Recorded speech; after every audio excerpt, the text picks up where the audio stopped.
Any team news updates, please? Pretty much the same as we were against Salzburg. Matteo had no problem with his calf. It was just more fatigue. Koulibaly's game came too soon as an outside chance for Wednesday, but not for today. Tomorrow, sorry. So return to Brighton. Special for you? Yes, yeah, of course. A place that I spent 3 very happy years there, so looking forward to going back. You left very quickly, didn't have a chance to say goodbye. So does that make it extra special? And what do you imagine the reaction of the home crowd will be towards you? No, these things happen in football. Sometimes life throws you opportunities and you have to take them or not. And yeah, timing wasn't great in terms of for anybody, I would say. But again, sometimes that happens. And then it's about a decision, and the decision to work here was too good to turn down. I thought as to what the crowd, what my expectations of them are, I don't really have any. Most people I've spoke to from Brighton have been very supportive and thankful, but I'm not naive. I know that that's not universal. Better make sure you don't turn right. No, I'll be okay. Don't worry, I'll know. Yeah, it's right. It's right. Okay. Yeah, unless they've changed it. But have you seen the away dressing room? Yes, I have once. We played them behind closed doors, so in a friendly. But ironically, I didn't go in there while I was there for 3 years, so I've only been there once. Another milestone potentially, if you do get a result, that'll be 10 unbeaten. Your first 10 unbeaten, first Chelsea English manager to achieve that. Okay, I didn't know. I mean, it's nice, but it's not something I'm too focused on. I just want to prepare the team and play well and try and win the game against Brighton, which will be tough enough. So I don't worry about anything like that. It's just to focus on the game. And of course, they haven't won since you left. I guess the footballing gods, that kind of thing can happen, can't it? Their first win could be against their old boss. Of course, they're capable of that. I think they've been unlucky. That's the only thing I can say. The performances have been good. A lot of positives there. The difference is luck. Sometimes you need it, and they haven't had too much from what I've seen. So, like I said, performances have been good. They've got the capability. I know the quality of the team. So it's a tough game for us. A new technical director. Just a word about Laurenz Stewart joining the club. Yeah, well, that's positive. It's good news. Obviously, I've been focusing on the 8 games that we've been playing in October, and the club are responsible for the appointment. So I'm looking forward to working with him and looking forward to supporting the role. Okay, we'll go to Alex. Hi. How much does it help you prepare for a game when you know your opponent so well? Well, it helps a little bit, but I think Roberto's been in a few weeks now, and you can see the ideas, you can see the differences. There's definitely change there, I would say. So whilst I know the players well, it's a new manager, new ideas. So there's always something to learn. There's always something to surprise. That's football. Which of your former players will you be most wary of tomorrow? Well, I wouldn't want to single anybody out. I think they're a really good team. They understand what they're doing, they understand each other, they understand the game, they understand space. And now they're looking at implementing Roberto's ideas. I think they're doing it well. Like I said, apart from a little bit of luck, I think they've had more points. They've had some tough fixtures as well.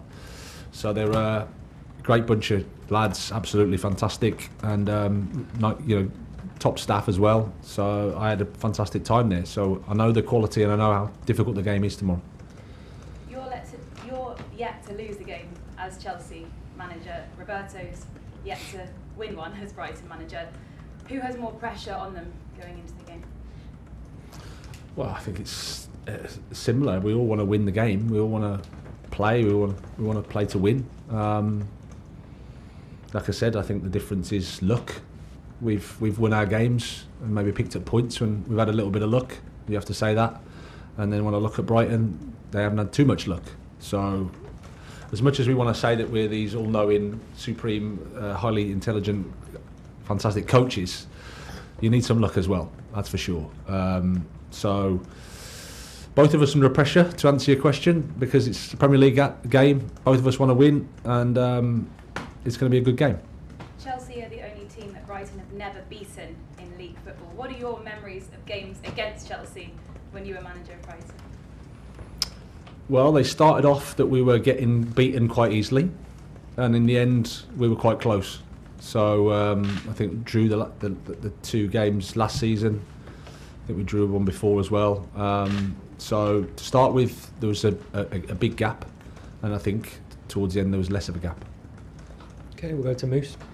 Hi Graham, how are you? Good, yourself? Yeah, good. I think you've told us before, despite your newfound position and fame, etc., you still live in the Brighton area. Does that make it tomorrow a more difficult game for you, the fact that all your neighbours are probably Brighton fans and probably don't want you to win? No, because I don't really socialise that much, to be honest. So I don't go out of my house. I just come here, do my work, and go home. By the time I'm home, I see my family. It's a boring life, so no problem. We're going down the personality. I see. Okay. In terms of on the touchline, I've seen Roberto De Zerbi in action. He's quite passionate. He runs around. He got involved in an altercation with Thomas Frank when I saw him play at Brentford. We've seen Jurgen Klopp this week getting his knackers wrapped for an altercation with a linesman. You're always quite calm and quite quiet. How do you maintain that persona? Well, not always, I would say. So that's the first thing. I've had my moments as well. And I always say that you've just got to be yourself, whatever that is, and however you want to conduct yourself, that's what you've got to do, because there's no point being somebody else. You've just got to be authentic to you, and however that is, however that's helpful for you and for the team, that's how you've got to be. I suppose it's, years of training, years of going through step by step, from starting off in Sweden to accumulating however many years now of standing on the side and understanding myself. Okay, how am I feeling? How do I manage my emotions? How do I help the team? Because getting angry is the easy bit. It's whether you can get angry at the right time with the right person.